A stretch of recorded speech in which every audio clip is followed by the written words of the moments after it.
mga kawamat, in this video, we will discuss the construction of polygons. In this video, we will define construction, we will identify the materials needed for construction, and we will construct the following polygons: the triangle, square, rectangle, regular pentagon, and regular hexagon.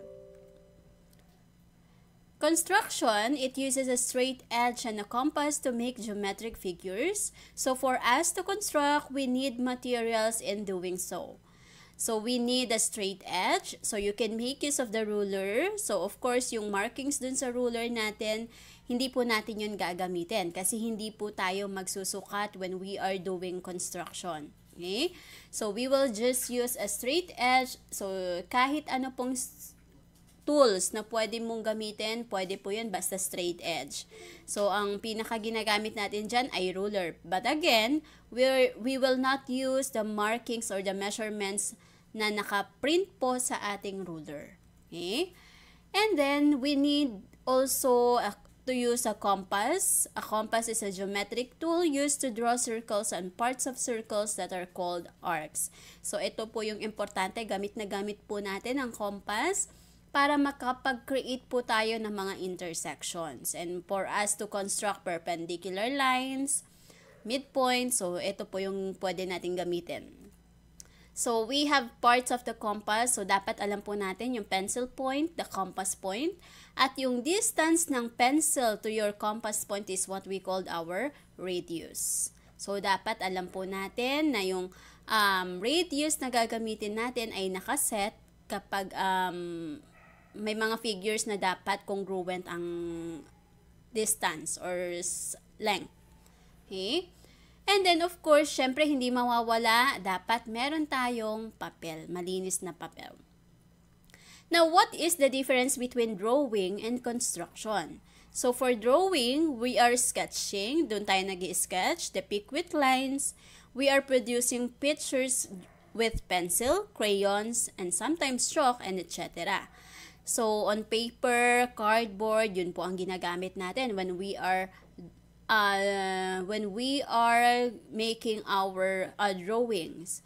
Now, while construction or when we are constructing, this is where we are forming geometric figure by using just a compass and a straight edge. Yun lang po ang gagamitin natin. So, take notes of our, when we are doing construction. So, yung dash line na nakikita natin, ayan po yung magsisilbing mark natin. So, pwede siyang, kahit malabo lang, kasi parang ano lang natin yan, guide.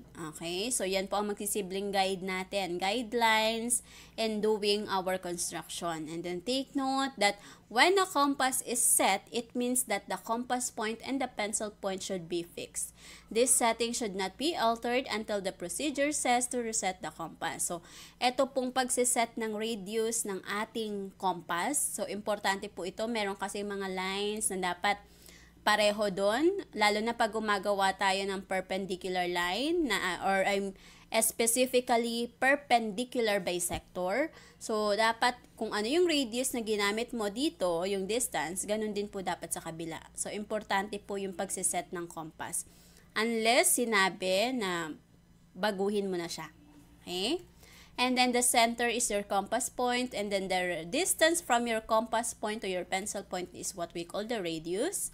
In measuring segments and angles with the ruler and the protractor, those are not allowed. Okay? So, hindi tayo pwedeng mag-measure dito. Okay? We can only use the compass to form an arc and a straight edge to draw a straight line. Be careful not to punch a big hole on the paper when setting the compass point. Huwag tayong masyadong madiin sa pag-press ng ating compass dun sa ating compass point. And then, make sure na i-minimize po natin, minimal lang po yung ating erasures. Okay? Huwag po nating burahin yung guidelines. So, yung mga ginagawa nating lines, huwag po natin burahin yun. And then, of course, you have to maintain the neatness throughout the constructions. So, I have here our first construction. So, in this video, we will be constructing polygons. So our first construction is a triangle. So given segment AB, so we will be constructing triangle ABC. So ito po yung given natin and we need to construct this. Alright, so ang una nating i-construct ay triangle. How are we going to construct a polygon which is a triangle? So, una, dapat naka-ready po yung ating mga materials. Siyempre, dapat meron tayong compass. Ang atin pong straight edge. Kung ang straight edge po natin ay meron pong markings o measurement, hindi po natin yan gagamitin. So, we will be using the ruler as our straight edge lang po. So, kaya kahit anong tools na merong straight edge, pwede po natin yun gamitin. And then, your eraser, your pens, pencil na walang eraser. And then, ang ating sharpener. Siyempre, kapag naputol ang ating lapis. So, let's start. So, itabi na natin ang ating mga materials. Okay, so when we are constructing a triangle, paano ba natin siya gagawin? Okay, so given this line, so meron tayong line AB, ito po yung dalawang endpoints po natin. So, paano po tayo magka-construct ng triangle? So, depende, no? Kung any triangle, so walang kaso kung ano yung lengths ng side mo. Pero kung ang pinapagawa sa atin ay equilateral triangle, then you have to measure the length of your segment. So, ayan po. Kailangan, sukatin nyo po ito kung ano po yung radius nito from your center point to your pencil point. Okay? Kung ano po yung radius niyan, yun po yung gagamitin natin sa pagkuha ng intersection. So, since ito po yung ating radius, ito rin po yung gagamitin natin dito. So, ito po ang ating gagawan ng arc. Okay? Ganon din po sa kabila. So, dito naman tayo sa kabila. Ito rin po yung gagawa natin ng arc. So, lagay po natin yung center point. And then, gawa po tayo ng arc dito. Okay? So, as you can see, nagkaroon po tayo ng intersection. So, ito po yung ating intersection. Okay? So, ang gagawin po natin ngayon, i-connect po natin yan. So, gagamitin po natin ang ating ruler. I-connect po natin yung endpoint, yung first endpoint mo dun sa intersection na na-form po natin. So, we have this.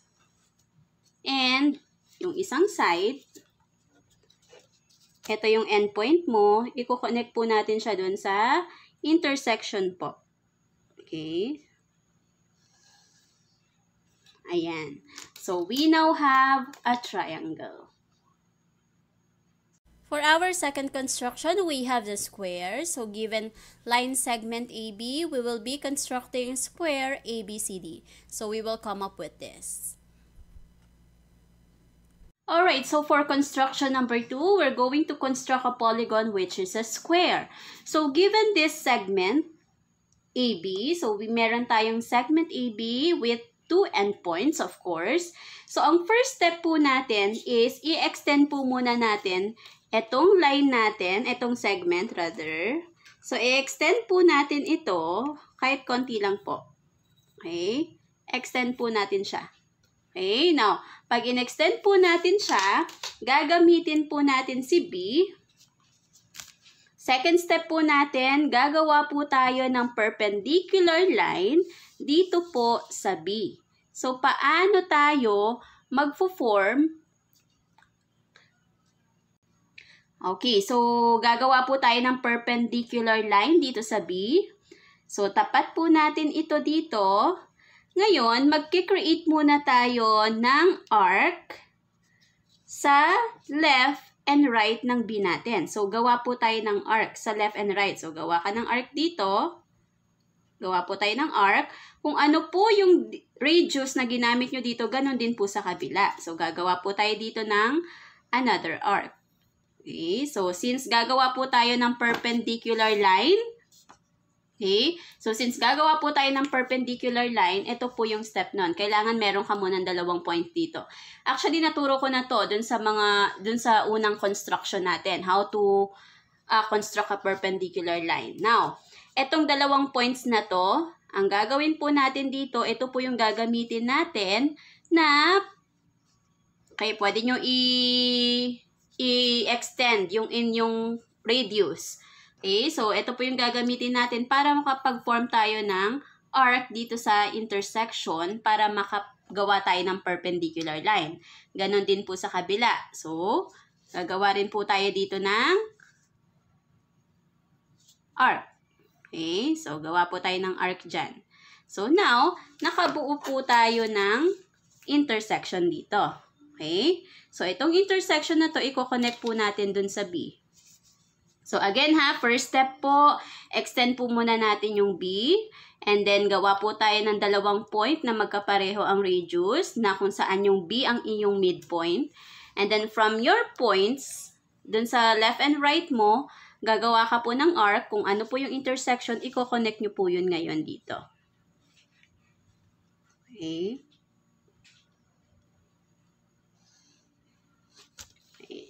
So, pwede nyo po i-extend yung line kasi perpendicular naman ang sabi. Now, so from here, ano pong next step natin? Since ang pinapagawa sa atin ay square, since we all know that a square has 4 congruent sides. So, 4 na sides na pare-pareho o equal ang sukat niyan. So, kung ito yung given mo, ito yung segment na given mo, sukatin mo ngayon yung radius niyan. Okay, sukatin mo yung radius niyan. So, from B, sukatin nyo po. So, kulang pa. So, ayan po yung radius niya.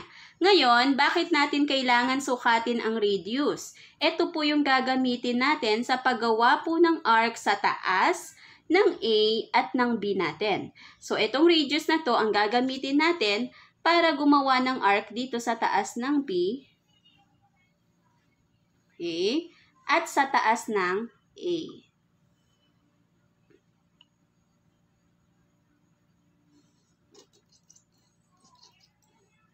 Okay. So now, anong susunod natin gagawin? Extend pa natin itong ating perpendicular line. Okay, extend pa natin. So we now have the intersection of B. Okay? So meron na tayong intersection dito. Okay? Now, itong intersection na to, anong next step? Since ito yung sukat nung length, nung side mo, yun din po yung ginamit mo dito, at yun yung ginamit mo dito, so ito rin po ang gagamitin mo para makuha mo yung intersection ng isang point. Okay? So, meron tayo ngayon, isa pang intersection. Okay, now anong gagawin natin sa mga point na to? I-connect lang po natin. So, this is the end point. I-connect po natin dun sa intersection.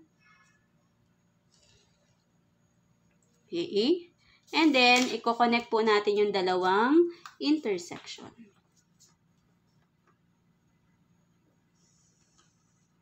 Okay. So, we now have a square.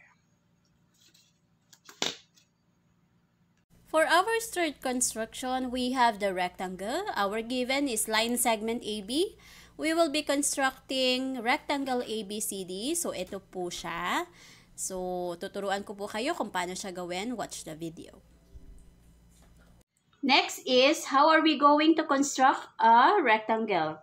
So, we all know that a rectangle has 2 pairs of congruent sides. So, ang rectangle po, meron yan 2 pairs ng parallel sides and 2 pairs of congruent sides. Okay? So, first step when we are constructing a rectangle, so just like a square, yun nga lang ang difference nyo sa square ay yun for congruent sides. Ito, kung ito ang length mo, yung AB, given your segment AB, dapat yung width niya shorter than this length. Okay? So, dapat mas maliit po dito sa length na to. Okay? So, first step is you have to extend your segment. Okay, extend natin ito dun sa may A. Okay, so in-extend po natin siya. Ngayon, gagawa po tayo ng perpendicular line dito sa through A. Okay, dun sa A. So, kahit ano po, kahit anong radius. So, gagawa po muna tayo ng point sa magkabila ng A. So, kung ito ang ginamit mo, yun din po sa kabila. Okay, so, ganun din po sa kabila. Okay? So, itong point na to, ang gagamitin mo naman para makapag-form tayo ng perpendicular line. So, pwede nyo pong i-extend yung inyong radius. So, gawa po tayo ng intersection.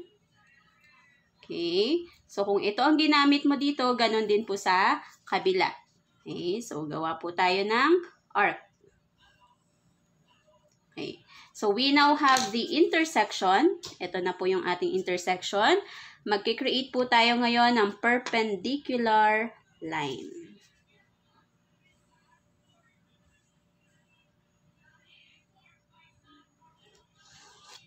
Okay, now, so ito po yung ating perpendicular line dun sa ating A. Okay, so anong second step? Sukatin nyo po, kung ito po yung length ng rectangle, dapat yung width mas maliit. So, sukatin po natin, kung ito po ang length ng rectangle mo, dapat shorter. So, it's up to you. Basta dapat, mas maliit po siya dito sa length. So, kung ito yung length, mas maliit dapat kasi width siya. Okay? So, kung ito ang napili mo, so ito po ang gagamitin natin. So, tapat mo siya sa taas ng A.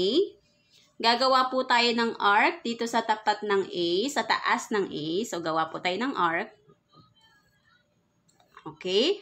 Gagawa rin po tayo ng arc sa taas ng B natin. So, kung ano po yung ginamit nyo dito na width, ganun din po sa taas ni B. So, eto rin po, lagay natin sa endpoint, gawa po tayo ng arc. Now, so from here, meron na tayong intersection dito. May nabuo tayong intersection.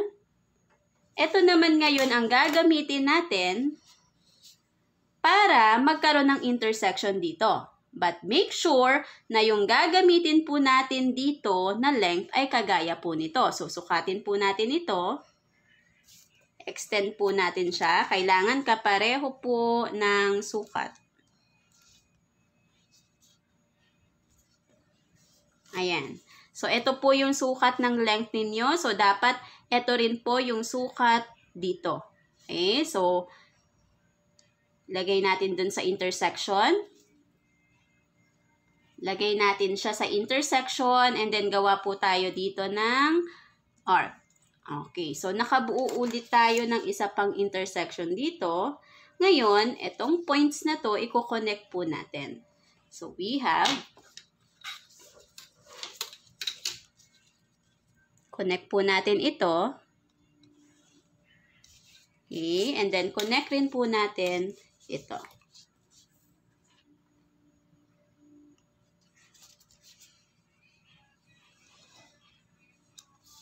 So, we now have a rectangle. So, mukha lang siyang tabingi kasi yung camera natin ay tabingi, pero ito po ang ating rectangle. For our fourth construction, we have to construct a regular pentagon. So, ito po yung kalalabasan niyan once na nagkapag-construct tayo ng pentagon.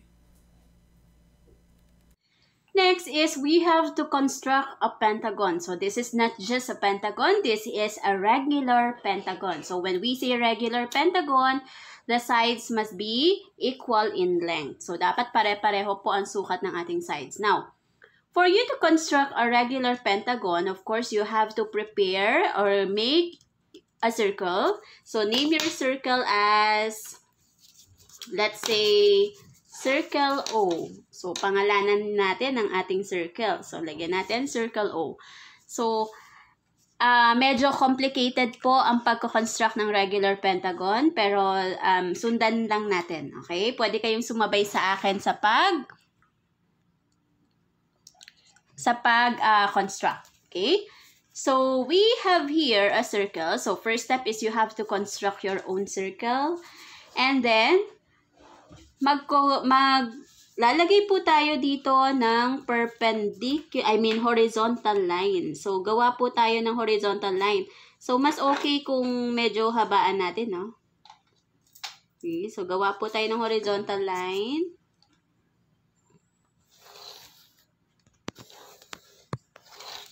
Okay, so ito po yung ating horizontal line. Medyo siya dito, nagdoble.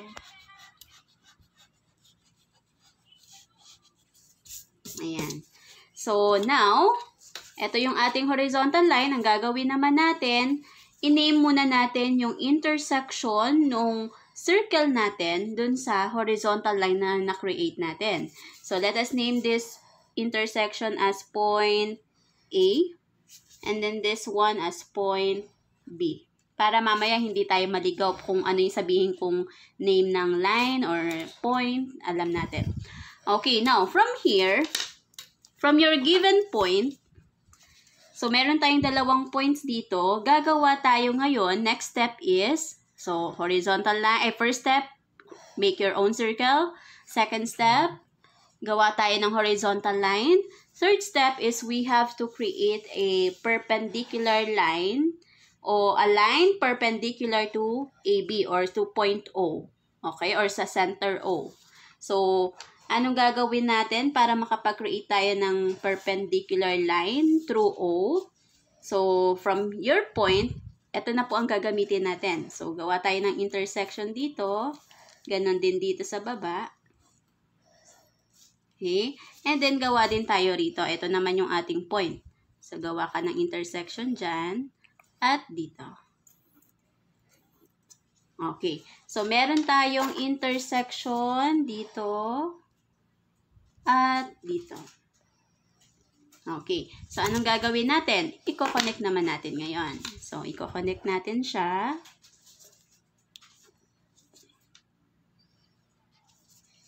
So, connect natin. Okay. So, meron na tayong perpendicular line. Now, ang next step natin is lagyan natin ito ng name. So, lagyan natin ng name itong intersection na to. So, let us name this as point C. Ito po. Ayan. So, ito yung kanina. And then, ito yung kanina. Okay. Now, anong susunod na gagawin natin? Gagawa tayo ng midpoint ng radius ni AO. So, gawa po tayo ng midpoint dito sa AO. So, paano tayo mag-create ng ating midpoint? So, dapat meron kang perpendicular bisector. So, para magkaroon ka ng midpoint, dapat may perpendicular bisector tayo. Okay? So, paano gagawin ng perpendicular bisector? Siyempre, dapat meron kang intersection. So, ito, gawa ka ng intersection dito, ng arc. Dito rin sa kabila, gawa ka ng arc. Okay? And then, ganun din po dito sa kabila. Ganun din po dito. So, meron ka ngayon intersection. Okay? So, anong sunod natin gagawin? Iko-connect natin to. Okay? So, iko-connect natin ito. Okay? So, ito ngayon ang iyong midpoint. Okay? Ito, makukuha mo ngayon yung midpoint. Hindi ka pwedeng basta-basta maglagay dyan ng gitna. Okay? So, dapat gawa ka ng perpendicular bisector. Paano mo magagawa ang perpendicular bisector? Gawa ka po ng intersection doon at sa baba. Using these points. Okay? So, let us name this point as point D. Okay, now, para saan ba itong midpoint? So, itong midpoint na to, ang gagamitin natin as our center para makapag-create tayo ng isa pang circle. Okay? So, itong midpoint na to, itong midpoint na to, ang gagamitin natin as our center para makapag-form tayo ng isa pang circle. Ngayon, gaano kalaki yung circle? So, ang radius po ng ating circle ay dito sa may C. Okay? So, ito po yung ating radius. Ayan. So, again, ito po yung ating radius. So, etong midpoint na to will serve as our center. And then, this will be your radius. Yung itong C na to. Okay? So, gawa tayo ng isa pang circle. So, make sure na hindi po gagalaw ang ating. Kung nahihirapan kayong ikot, okay, pwede namang mag-stop. Okay? So, yan. Make sure po na hindi po gagalaw yung ating center. Yan. Pwede ako dito. Yan. Mas madali sa akin na ganun. Okay. So, ayan po. Meron tayong nabuo ngayon na isa pang circle. Ngayon, etong point na nasa outside ng original circle mo, etong point na nasa labas ng original circle mo, i-name natin as point E. Name natin as point E. And then ito, yung nasa loob ng original circle mo, i-name natin as point F. Okay. So now, anong next na gagawin natin? Gagawa ulit tayo ng isa pang circle na kung saan etong point F naman ang magiging center mo. So, etong point F, ito naman ngayon ang magiging center. Ano ngayon ang radius? So, ang radius mo ay ipapattern mo dito sa center O hanggang dun sa C. Ito po. Ayan. So, make sure ha, tama po yung ating sukat. Ayan. So, yung radius po nitong panibagong circle mo, dapat kapareho nitong O to C. Okay? So, ito naman ngayon ang center natin, yung F. Yung F na nasa loob ng original circle mo. So, gawa ka po ulit ng isa pang circle.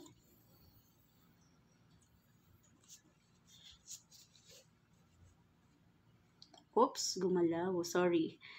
Okay, so gawa po tayo ng isa pang circle. Okay, so meron tayo ngayon na pwede nyo pang doblehin. Ayan, meron po tayo ngayon na isa pang circle na form. Anong gagawin natin dito? Magkakaroon ka ngayon ng intersection dito. Naka-form ka ngayon dito ng intersection. Okay, lagyan na natin siya ng mark. Tapos ito. And ito.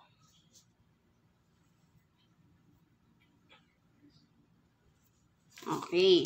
So, ano ba itong tatlong points na to? So, ito na ngayon yung 3 vertices ng pentagon mo. So, kailangan pa natin ng dalawa. Okay? So, itong intersection ng original circle dun sa circle mo na ang center ay F. And then, this point na intersection ng original circle sa horizontal line. And then, this point, yung intersection din ng original circle mo dun sa circle na kung saan F yung center. So, meron na tayong 3 points dito. Okay? 3 vertices. Ito na po yung tatlong vertices ng ating pentagon. Now, saan natin kukunin yung dalawa pang points? So, kung ito ginamit natin as center, hindi ba? Para maka-form tayo ng isang circle, etong radius na to, nakagaya nito, okay? Ito rin po ang gagamitin natin dito sa E. Okay, so gagawa pa tayo ng isa pang circle na ang center natin ay ito pong si point E. Okay, so gawa po tayo. Okay, so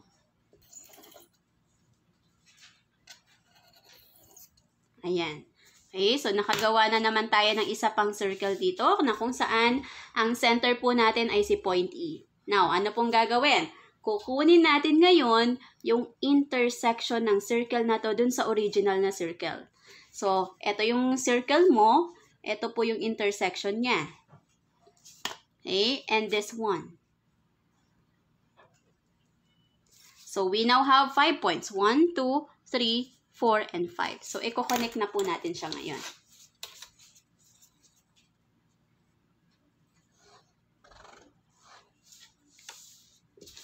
Connect nyo lang po lahat ng ating points.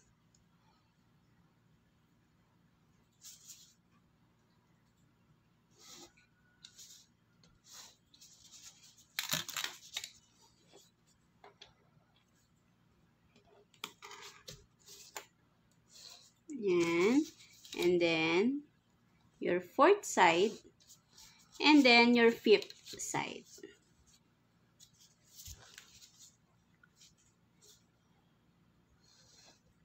Okay, so ito po yung 5 sides ng ating pentagon. 1, 2, 3, 4, 5. So we now have a regular pentagon. And for our last construction, we have to construct a regular hexagon. So, ito po dapat ang kanyang itsura kapag nakapag-construct na tayo ng regular hexagon. Let me show you. Now, next is we have to construct a regular hexagon. So, when we say hexagon, we must have 6 sides with equal length. So, dapat pare-pareho po ang sides natin. So, first step is you have to make your circle. So, dapat meron po tayong circle with, of course, your center. So, let us name the center as O. So, this is a circle O. So, now, ano pong gagawin natin? Mag-create ka ng point dun sa circle, kahit saan. So, kung gusto mo dito, kahit saan. So, ayan ang napili ko. Ang gagawin po natin is susukatin natin yung radius niya. I mean, using the compass ha, not literally na susukatin natin by measurement. Okay, so, from here, from your center, hanggang dun sa point na napili mo. So, itong radius na to, ito po ngayon ang gagamitin natin sa lahat. Okay? So, ano pong gagawin natin dito? So, from your point, ito po yung point ninyo. Okay? So, dito po sa ginawa nyong point, magkikreate po tayo ng arc. Okay? And then, from here, may intersection ka na dito. Magkikreate ulit po tayo ng arc.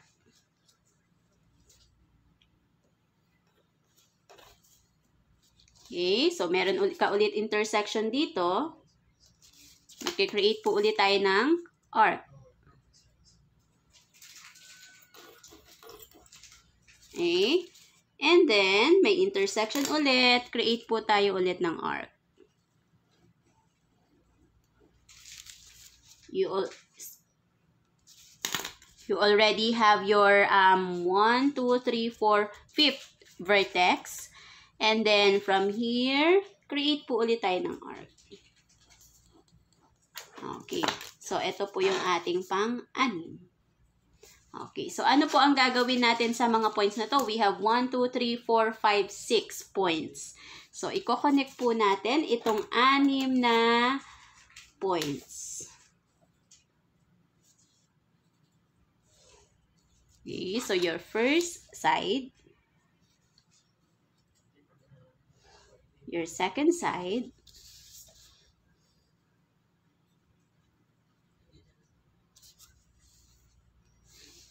your third side, fourth side, fifth, and then sixth. So we now have a regular hexagon. So we have 1, 2, 3, 4, 5, 6 sides with equal length. Thank you for watching this video. I hope you learned something. Don't forget to like, subscribe, and hit the notification bell para updated kayo for more video tutorials. This is your guide in learning your math lessons, your Wow Math channel.